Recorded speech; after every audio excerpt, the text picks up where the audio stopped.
하나님 말씀은 구약성경 이사야 1장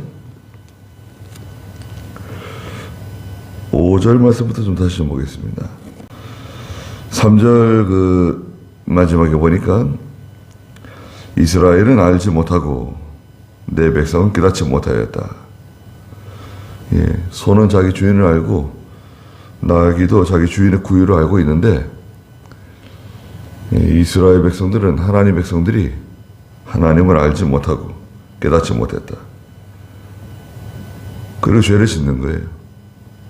4절에도 슬프다 죄 지은 백성, 죄악을 짊어진 백성, 악한 자들의 후손, 부패한 자식들, 그들이 여호와를 버리고 이스라엘의 거룩한 자를 멸시하며 뒤돌아섰다. 그랬습니다. 그러니까 이제 하나님의 징계를 계속 받은 거예요. 이스라엘, 특히 유다. 북이스라엘은 이미 멸망했어요. 722년에 주전 722년에 멸망했고, 지금 이사야가 예언하는 이 시대는 북이스라엘이 멸망한 이후예요.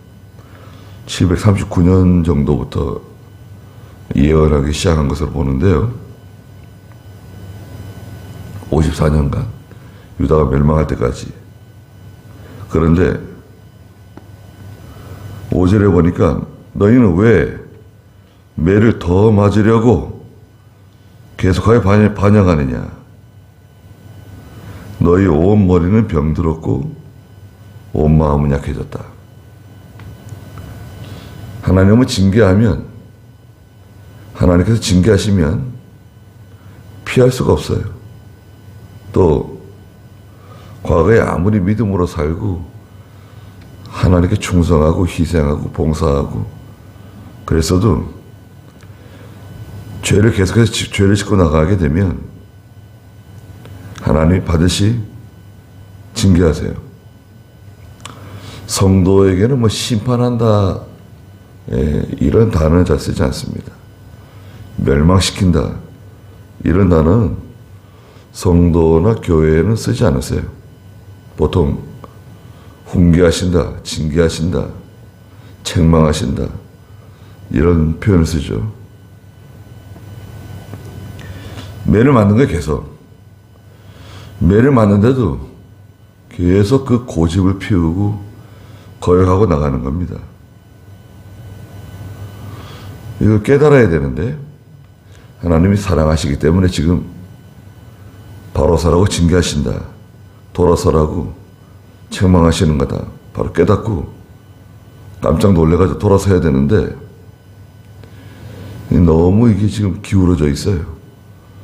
마음이 세상으로 가 있고, 그리고 의식적인 종교 생활, 형식적인, 또 일종의 타성에 젖은 그런 신앙생활을 하는 거예요. 늘 그렇게 해왔던 것처럼 하는 거예요. 똑같이. 하나님을 사랑하는 마음이 없다는 겁니다. 너의 온 머리는 병들었다. 세상이 가득 찼어요.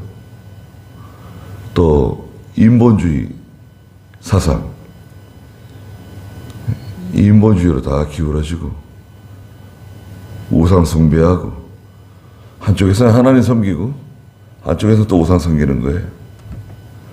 이런 일이 유다 백성들 가운데 자행됐어요. 유다 백성은 북이스라엘과 달리 북이스라엘은 영적으로 말하면 타락한 교회예요. 타락한 성도예요. 그러나 남유다는 참교회, 참 성도를 의미하는데, 남유다도 믿음에서 멀리 떠난 거예요. 온 머리가 병들었다. 온 마음은 약해졌다. 마음이 약해지는 건 무서운 겁니다. 몸이 아무리 건강해도 마음이 약해지면 노인처럼 행동해요. 노인이라도 마음이 강하면 젊은이처럼 행동하게 됩니다. 마음이 다 약해졌어요. 죄를 이길 수 있어요? 세상을 이길 수 있습니까? 마귀를 어떻게 이겨요? 마음이 다 약해진 사람이 하나님 말씀을 능력으로 순종할 수 있는가요? 약해졌는데 마귀의 종이에요. 예. 피곤한 손, 연약한 무릎 강하게 하라 그러시잖아요. 히브리 12장 12절. 그러므로 너희는 피곤한 손과 연약한 무릎을 일으켜 세우고 너희 발을 위하여 곧은 길을 만들어 저는 다리로 어긋나지 않게 하고 고침을 받게 하여라. 그랬습니다. 피곤한 손, 연약한 무릎 이렇게 세워라. 곧은 길을 만들어요. 곧은 길. 예. 항상 하나님의 진리 위에서, 성경 말씀 위에서 걸어가야 됩니다. 이게 곧은 길이에요. 울퉁불퉁한 길, 삐뚤삐뚤한 길, 그리로 가는 거 아닙니다. 저는 다리로 어긋나지 않게 하고 고침을 받게 하여라. 저는 다리가 있어요. 저는 다리는 뭔가요? 이 균형이 잘 안 맞는 거죠. 한쪽은 약간 길고 한쪽은 짧은 거예요. 뒤뚱뒤뚱 절게 돼요. 하나는 바로 하는데 저는 다리는 뭐냐면요. 우리 믿음으로 사는데 하나는 바로 해요. 근데 하나는 바로 하지 않는 거예요. 이쪽 편은 바로 섰는데 이쪽 편은 바로 서지 않았어요. 그러니까 이게 균형이 맞지 않는 거예요. 뒤뚱뒤뚱 하는 거예요. 절어요. 이걸 바로 세우라는 거예요. 견고하게 하라는 거예요. 흔들리지 말고. 예. 똑바로 해야 돼, 모든 걸. 이쪽도 바로 하고, 또 이쪽도 바로 하고. 교회 생활도 바로 하고, 가정 생활도 바로 하고, 직장 생활도 바로 하고, 개인의 경건 생활도 바로 하고, 성전에 있을 때나, 교회에 있을 때나, 또 내 개인적으로 살아갈 때나, 바로 하라 이거예요.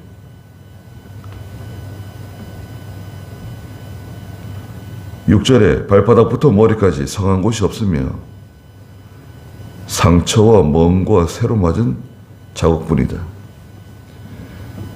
발바닥부터 머리까지 하나님께 매를 맞아가지고요, 성한 곳이 없어요. 다 상처, 멍이 있고 새로 맞은 자국이에요. 새로 맞은 자국이라고 하니까 바로 직전까지 하나님께 매를 맞은 거예요. 그것들을 짜거나 싸매지 못하고 기름을 바르지도 못했다. 치료를 받아야 되는데요.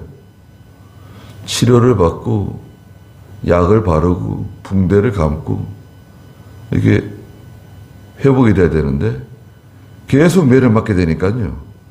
회복할 시간이 없네요. 계속 매를 맞고 또 멍들고 또 터지고 또 상처를 입고 그러니까요. 치료가 안 돼요, 잘.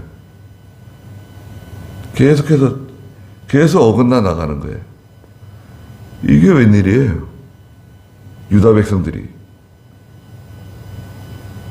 7절에 너희 땅은 황폐해졌고 너희 성읍들은 불에 다 타버렸으며 너희 토지는 너희 눈앞에서 이방인들이 삼켰다. 그랬습니다. 땅이 다 황폐해졌어요. 실제 땅이 다 황폐해지죠. 전쟁 나오세요. 외적이 침략해 보세요. 땅이 다 황폐해지잖아요. 땅이 다 더러워져요. 또 이 땅은 마태복음 13장에 보면 씨를 뿌리러 나갔는데 길가와 같은 밭, 돌짝밭, 가시밭, 옥토를 만나잖아요. 이 땅은 마음이라 그랬어요. 예수님께서. 땅은 마음이다. 마음. 하나님의 말씀이 마음에 떨어지는데 옥토에 떨어지면 100배, 60배, 30배 열매를 맺는다. 근데 마음도 황폐해져요. 하나님의 징계가 임하는데 일반적으로 첫째는 은혜가 다 상실돼요. 은혜가 사라져요. 봄비와 같이, 단비와 같이 하나님의 은혜가 새벽 이슬과 같이 내려오는데 하나님께서 이 어긋나게 나가는 하나님 백성들에게 은혜를 싹 걷어가세요. 은혜를 걷어가면 그만 답답한 일을 만나요. 마음이 답답하고 이제 심령이 컬컬하고 힘든 상황을 만나게 돼요. 마음이 편하지가 않아요. 돈 많이 벌면 뭐합니까? 마음이 편하지 않은데, 기쁨이 없는데. 이스라엘 백성들이 광야길을 걸어가지만 마음이 기뻐요. 주와 같이 길 가는 것 즐거운 일 아닌가. 하나님이 항상 함께 하시잖아요. 만나가 내려오죠. 구름 기둥 있죠. 불 기둥 있죠. 걱정이 없어요. 지도자 모세를 따라가기만 하면 되죠. 그러나 아무리 에덴 동산과 같은 곳에 산다 그래도 하나님의 은혜를 걷어가시면 거기는 황무지와 같은 곳입니다. 광야와 같은 곳이 돼요. 못 견뎌요. 성도는 심령이 살아야지 사는 사람이에요. 성도는 은혜를 먹고 사는 사람들입니다. 은혜를 먹어야 돼요. 넌 뭐 먹고 사냐? 한국 사람들 아무리 좋은 음식을 많이 먹어도 믿는 성도가 하나님이 주시는 신령한 은혜, 뭐 신령한 은혜가 뭐냐? 우리는 하나님의 말씀을 들을 때 윤리적인, 도덕적인 그런 설교 들으러 거 아닙니다. 교회는 도덕적인 설교, 윤리적인 설교하라고 하나님 그러시는 게 아니에요. 물론 성경 말씀 안에는 도덕도 있고 윤리도 있지만 하나님 말씀을 들으러 가는 거예요. 성도는 하나님의 음성을 들어야 살아날 수가 있어요. 힘을 얻을 수가 있어요. 그 말씀이 위로의 말씀이든 책망의 말씀이든 권면의 말씀이든 계시의 말씀이든 하나님의 음성을 들어야 성도는 눈이 떠져요. 힘을 낼 수가 있어요. 예. 이게 하나님 말씀이다. 이렇게 말씀을 전해줘야 돼요. 이 말씀대로 살면 네가 살고 내 영이 살고 요한 3서 1절에 뭐라 그러세요? 요한이 내 영이 잘된 것 같이 첫째가 영이 잘 되는 거예요. 영이 살아야 돼요. 성도는 영이 사는 길로 가야 몸도 건강해지고 모든 것이 잘 되지 않겠어요? 영이 살지 못하는데 성도는 영이 사는 길로 가야 된다. 뭐 아파트를 사기 위해서 가고 아이들 교육시키기 위해서 가고 결혼하기 위해서 가고 공부하기 위해서 가고 그게 뭐예요? 그게 성도예요? 그게 예수 믿는 사람이냐? 직장 때문에 이사를 하거나 이주할 수 있습니다.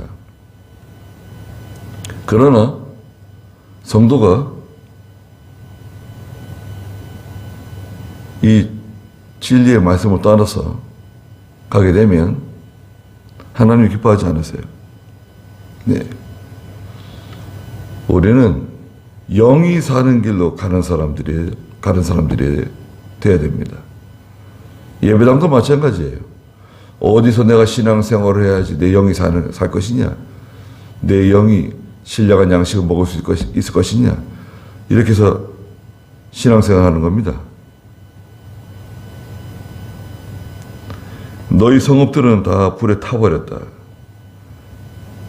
그렇죠. 지금 이사야가 예언하는 이 시대는 아직 이런 일이 벌어지지 않고 있는 거예요. 전혀 너무나 편안하고 너무나 안전하고 일상이 아무런 현상이 나타나지 않고 있어요. 그 이사야는 지금 앞으로 3, 40년 이후에 일어날 일을 지금 예언하는 거예요. 지금 일어날 일을 예언하는 거 아니에요. 이사야가 지금 부지런히 막 외치고 있는데 너희 땅은 황폐해졌고 너희 성읍은 불에 타버렸다. 과거형으로 얘기하고 있어요. 과거형으로 얘기한다고 하는 것은 반드시 이렇게 된다는 거죠. 반드시 이렇게 된다는 거예요, 앞으로. 지금은 평화롭고 잘 살고 잘 먹고 윤택하게 지내지만 안전하다, 평안하다, 걱정 없다 그렇게 말하고 있지만 하나님의 종은, 선지자는 저 멀리 내다봐야죠. 저기 멀리서부터 지금 쓰나미가 몰려오고 있어요. 그걸 바라보고 지금 여기서 얘기해 줘야 돼. 야, 저기 지금 쓰나미가 오고 있다. 시간이 지나면 여기 다 쓸어버린다. 빨리 대피해라. 그 얘기 누가 합니까? 그 선지자가 하는 일이에요. 앞으로 일어날 일을 내다보고 그걸 말해줘야 되잖아요.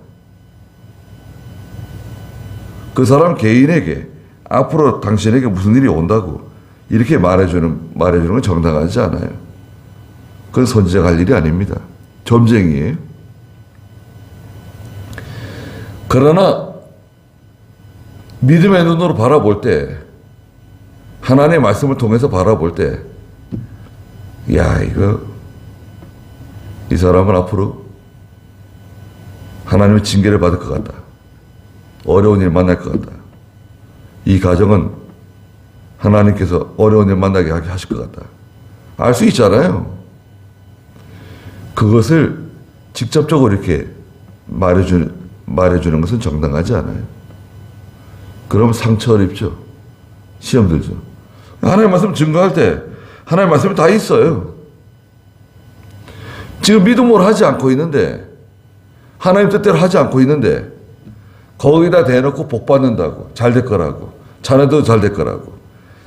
그게 정당해요?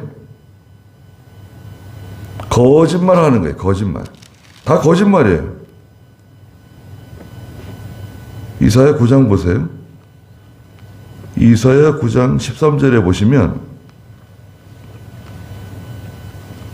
이사야 9장 13절에 이 백성이 자신들을 치신 분에게 돌아오지 않고, 안 돌아오죠. 만군의 여호와를 찾지도 않았다. 하나님께서 때리셨는데, 징계하셨는데 돌아와야 될 거 아니에요. 안 돌아와요. 그러므로 여호와께서 하루 사이에 이스라엘의 머리하고 꼬리하고 종려가지, 갈대 다 잘라버리신다. 머리는 누구냐? 장로와 귀족들이다. 꼬리는 누구냐? 거짓말을 가르치는 선지자이다. 이 백성의 인도자들이 그들을 잘못된 길로 인도하니 그 인도를 받는 자들이 삼켜질 것이다. 꼬리가 누구죠? 그 거짓말을 가르치는 선지자들. 그건 거짓말이에요. 아니, 믿음으로 하지 않는데 어떻게 하나님의 복을 받아요? 어떻게 하나님의 축복을 받아요? 말도 안 되는 거예요. 무슨 그런 미신적으로 기도해주면 선물 주나요? 감사합니다. 복을 주시고, 복을 뭐 목사가 복을 주는 건가요? 그건 거짓이에요. 또 부모가 아무리 믿음을 해도 그 자녀가 믿음을 하지 않으면 어떻게 됩니까? 아무 관계가 없어요. 부모가 아무리 자녀를 위해서 기도해줘도 그 자녀가 또 그 형제가 그 부모가 믿음으로 살지 않으면 아무 효과가 없는 거예요. 뭐 할아버지 할머니가 믿음으로 살았다. 손자들이 믿음으로 살지 않는데 그 신앙이 연결이 안 됐는데 어떻게 하나님께 복을 받겠어요?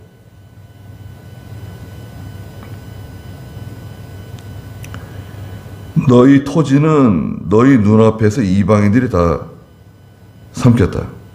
바빌로니아 느부갓네살이 이제 쳐들어와가지고 다 빼앗아 가는 거죠. 이방인들에게 파괴된 것 같이 황무지가 되었다. 8절에 시온의 딸이, 시온은 예루살렘을 가르치죠. 딸은 유다 백성들 딸이라고. 어머니는 유다 나라를 상징하고 딸은 백성이에요. 예루살렘에 있는 백성들을 가르치는 거예요. 시온의 딸. 마치 포도원의 운막같이, 오이밭의 원두막같이, 포위된 성읍같이 겨우 남았다. 다 무너지고 다 짓밟히고 다 깨져나갔는데 예루살렘이 달랑 포도원의 운막같이, 오이밭의 원두막같이 고립되고 고독하고 외롭고 도와줄이 하나 없고 포위된 성읍같이 겨우 남았다는 거예요. 겨우 자기만 건진받는 거예요. 겨우 자기만. 그런데 그 예루살렘도 결국 이제 함락되게 되죠. 그래서 이제 주전 586년에 예루살렘이 남유다가 멸망당하죠. 자기만 겨우 구원받는 거예요. 양식이 없어요. 양식. 아모스 8장 11절에 아모스 8장 11절을 볼까요? 저 뒤편에 아모스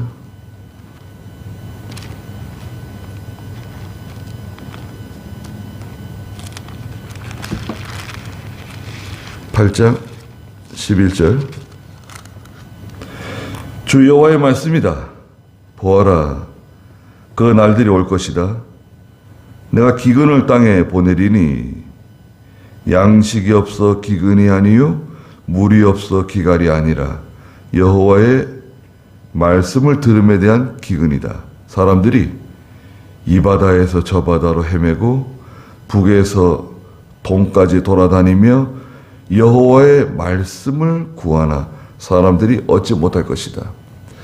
양식이 없어 기근이 아니라 물이 없어 기갈이 아니라 하나님의 말씀을 듣지 못하는 들음에 대한 기근이 온다. 아니 얼마나 기독교 방송이 많고 라디오 방송에 하나님의 말씀이 하루 종일 또 요즘 유튜브 때문에 늘 말씀을 들을 수 있지만